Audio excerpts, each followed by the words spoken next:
दिमाग काम करना बंद कर देगा। उसके बाद भी अब लगातार काम करवाएंगे उससे तो चौक हो जाएगा और फिर वो किसी काम का नहीं बचेगा, पूरे 2 घंटे खराब हो जाएंगे उसके बाद। इसका सिंपल तरीका देख, क्या होता है कि हमारा दिमाग उस तरह से नहीं थकता है कि वो मशीन गर्म हो गई है अब चौक हो जाएगी, ऐसा नहीं होता है।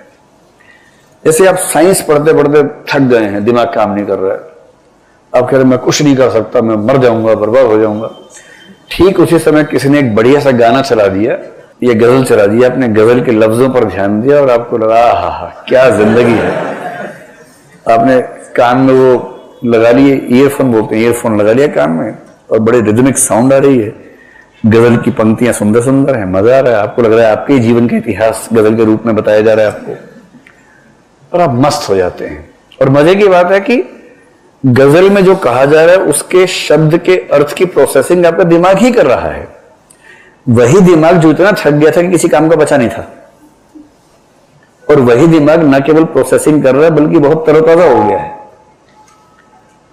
इसका मतलब है कि दिमाग ऐसा नहीं थकता कि वो काम ही नहीं करेगा, एक खास किस्म का काम करते करते थकता है और वो सिर्फ ये चाहता है कि अब थोड़ी देर के लिए बाकी जो पाथ हैं, जो न्यूरोपाथ्स हैं, उनको यूज कर लो भाई, इन रास्तों को छोड़ दो कुछ देर के लिए। तो एक इसका रामबाण उपाय ये होता है, ऐसे किसी भी पेपर में अगर आपने 2 क्वेश्चंस कॉम्प्रिहेंशन के किए, उसके बाद क्रम में बेशक कॉम्प्रिहेंशन है वो छोड़ दीजिए और सीधे क्वेश्चंस को चेंज करके आ जाइए रीजनिंग वाले सवाल पर कि एक थैले में एक लाल, एक नीली, एक काली बॉल है। अब वहां दिमाग चलेगा आपका, तो नहीं तो कुछ कुत्ते बिल्लियां हैं, कुछ बिल्लियां गधे हैं, कुछ गधे इलेक्शन लड़ रहे हैं। अब और इलेक्शन लड़ने वाले कुछ हंस भी हैं, तो बताइए सभी हंस गधे हैं या कुछ गधे कौवे हैं? तो अब ऐसा सवाल, उसमें क्या होगा, दिमाग अलग तरीके से काम करेगा। लिंग्विस्टिक इंटेलिजेंस वहां जरूरत नहीं है, वहां रीजनिंग की जरूरत है। और ऐसे सवाल होते हैं, बहुत रोचक किस्म के सवाल होते हैं, लोग ऐसा ऐसा सवाल पूछते हैं कि बच्चे परेशान हो जाते हैं। रीजनिंग समझाते हुए, इंटेलिजेंस समझाते हुए मैं एक एग्जांपल बच्चों को देता हूं कई बार कि एक बार एक टीचर ने क्लास में पूछा कि बच्चों ये बताओ, मेरे पिताजी को सफेद कपड़े पहनना पसंद है और मेरी माताजी को चावल खाना पसंद है, बताओ मेरी उम्र कितनी है? अब यह सवाल डेटा सफिशिएंसी का है कि जो सूचनाएं दी गई और जो प्रश्न पूछा गया उनके लिए दिए गए आंकड़े पर्याप्त हैं या नहीं है। सवाल तो इस बात का है। तो कॉमन सेंस से कोई भी समझ सकता है कि डेटा सफिशिएंट नहीं है, कुछ और बताना होगा, इतने से कैसे पता लगेगा? पर तब भी एक बच्चे ने कहा कि नहीं सर, मैं अनुमान लगा सकता हूं, आपकी उम्र 40 साल है। टीचर दंग रह गया कि यार आइंस्टीन का अवतार मेरी क्लास में बैठा है। बोले कैसे, मतलब इतनी गहरी सोच कैसे, एकदम सही आंसर निकाला तुमने, कैसे निकाला? और सर सिंपल लॉजिक है, मेरे पड़ोस में एक भैया रहते हैं 20 साल के, वो आधे पागल हैं, तो मैंने गुणा 2 कर दिया तो उससे मेरा अनुमान निकल गया।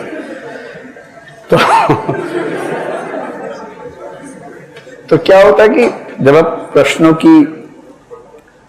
का क्रम बदल बदल के प्रश्न करेंगे तो दिमाग थकेगा नहीं, दिमाग के जो कुछ पाथ ब्लॉक हो गए, बाकी जो पाथ हैं वो खुले रहेंगे। और ये सिंपल सी बात है कि 2 सवाल कॉम्प्रिहेंशन के हो गए तो नमस्ते कर लीजिए, कुछ देर मेंढक बिल्ली टाइप सवाल कीजिए, वो 3-4 हो जाए, गीटा बीटा उछाल लिया, हो गए सब, उसके बाद वापस कॉम्प्रिहेंशन, 2 सवाल फिर ये कीजिए, फिर बीच में मैथ्स में आ जाइए, एलसीएम निकाल लीजिए, फिर वहां चले जाइए। थोड़ा क्रम बदल बदल के करेंगे तो ये वाला संकट अपने आप कम हो जाएगा। शब्द है उसके लिए मानसिक थकान या मेंटल फैटीग। ये समस्या जो सबसे ज्यादा आती है इस पेपर में वो आती है कॉम्प्रिहेंशन के साथ। कभी ट्राई कीजिएगा, आज मैं जो कह रहा हूं ना, आज ही घर जाके ट्राई कीजिएगा। कॉम्प्रिहेंशन के कितने पैसेज, 19 या 29 पैसेज एक साथ लेके बैठ जाइएगा। समय 2 घंटे का, और 2 घंटे में ध्यान रखना है 80 में से केवल 30 प्रश्न हैं ये, जिसका मोटा मोटा मतलब हुआ कि समय लगभग 45 मिनट का है आपके पास। 45 मिनट में 30 पैसेज पढ़ने हैं। अच्छा, हम ये मान लेते हैं कि आपने 40 ही प्रश्न करने, तो समय बढ़ा लेते, कोई बात नहीं। तो 30 प्रश्न है, आप मान लीजिए कि 70 मिनट आपके पास हैं, तब तो ठीक है। 70 मिनट है, 30 प्रश्न हैं, 29 या 25 पैसेज हैं, उनको सॉल्व करके देखिए आज ही घर जाके। पिछले साल का पेपर उठाइए 2018 का, उसे सॉल्व कीजिए। एक दिक्कत तो समय की आएगी ही, आपको शुरू में समय ज्यादा खर्च हो जाएगा, धीरे धीरे आपको समय की तंगी समझ में आएगी और अंत में आप ताबड़तोड़ उत्तर मारना शुरू करेंगे।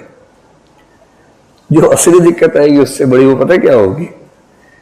3-4 पैसेज पढ़ने के बाद दिमाग कुंद हो जाएगा एकदम। दिमाग का कुंद होना समझते हैं?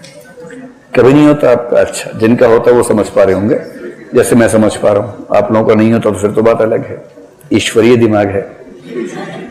कभी ऐसा लगता है कि दिमाग काम नहीं कर रहा है, कि पढ़ रहे हैं और लग रहा है कि कुछ काम नहीं कर रहा है, और किताब बंद करो और फिर जाके नल के नीचे मुंह रखा अपना, थोड़ी देर सिर पूरा भिगाया, मुंह पे पिचकारी मारी 3-4 बार, फिर पहुंचा, उसके बाद आए एक कड़क सी कॉफी पी, उससे भी नहीं तो कॉफी गरम गरम डाली अपने ऊपर, और उसके बाद फिर नींद खुलती है ठीक से, फिर लगता है हाँ सारी क्षमताएं जागृत हो गई, और उसके बाद फिर पढ़ाई करने का मन करता है, दिमाग फ्रेश हो जाता है ना।